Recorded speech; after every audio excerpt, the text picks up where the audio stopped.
Mai I pōtiki rua ki te toka a Taiau. Rere iho ki ngā tukemata o Kahungunu. Ngā reo irirangi o Te Rawhiti.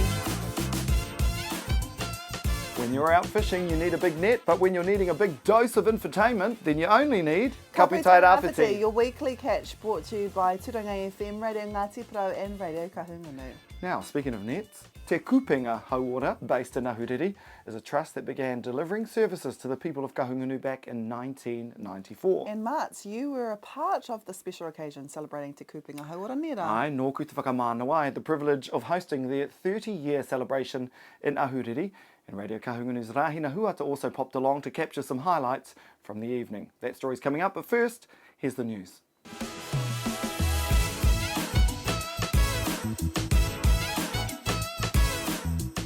Kia ora he kama, nōna kua nei tai atu ai te tiro o rau kumara pai maunga ki te marae o te poho Rāwiri ki te kōrero mō ngā ture e hāngai puana ki te mana o te wai.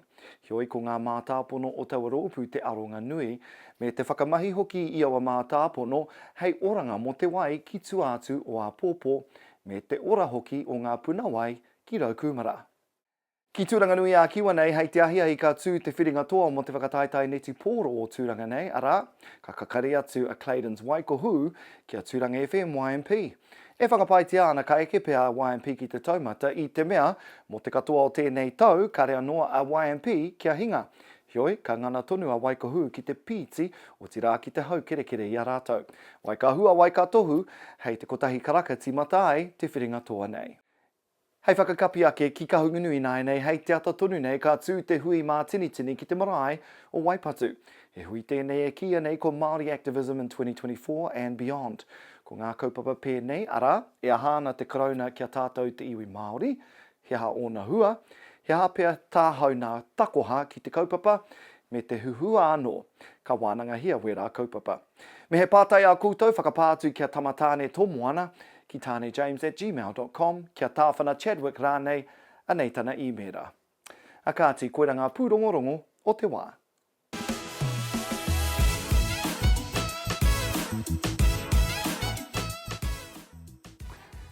For the last 30 years, Te Kupenga Hauora Trust has expanded to include a range of primary healthcare services. Te Kupenga Hauora Ahuriri delivers many programs that impact the lives of thousands of whānau across the region. And Radio Kahungunu's Rāhina Huata recently popped along to check out the 30-year celebration. A kāti, kia mātakitaki ake tātou.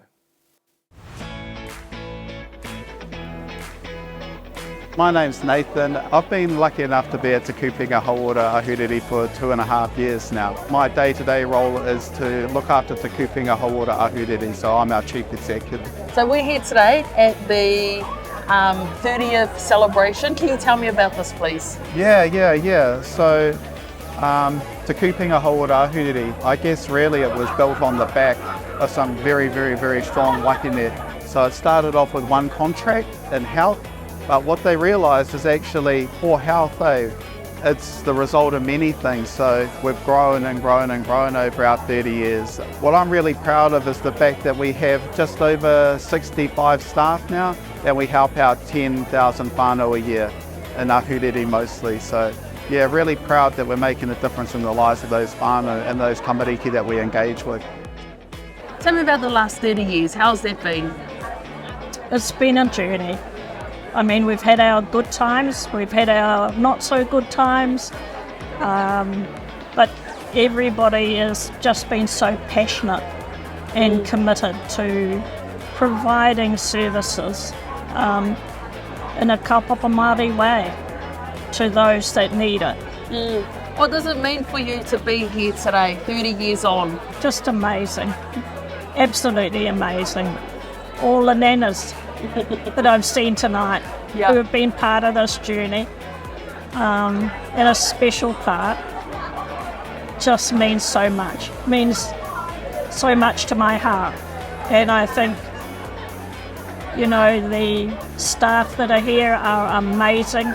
Those staff that have gone before us, the people that have gone before us have just created a precious tool that we need to then look after and carry it forward.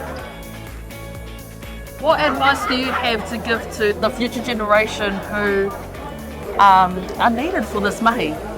Well, I think haere tonu, aha ko ngā piki me ngā heke, we are here moake tonu. We're not going away, and we will dig in and we will do what needs to be done for our people. Irrelevant of the governments that come in and go, I think, we're here to stay. And we just need to tell whoever's in government that message. We're here and we know how to look after our whānau. The reason the mahi I do what I do is I worked with a kaumātua and he once told me that we're one person in the world, but we can be the world to one person through our actions and through what we do.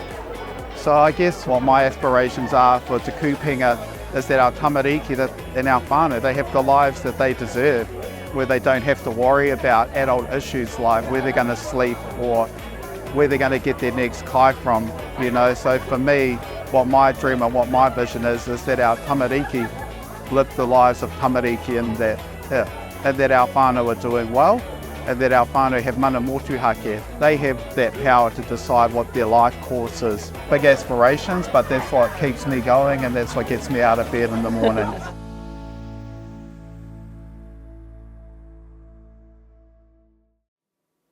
Kātahi te pō a tāhua ko tērā, and for more information about Te Kupenga Hauora Ahuriri, go to their website tkh.otg.nz. Tomorrow on Kapu Tairawhiti, we talk to Hāmiora, aka Sam the Trapman. Now, Hāmiora Gibson has recently released his new book, Cracking Yarns and Tall Tales from the Bush, and you'll see the book launch that was right here in Turanganui-a-Kiwa on the show tomorrow. But until then, E te ti, e te tā, hei kona!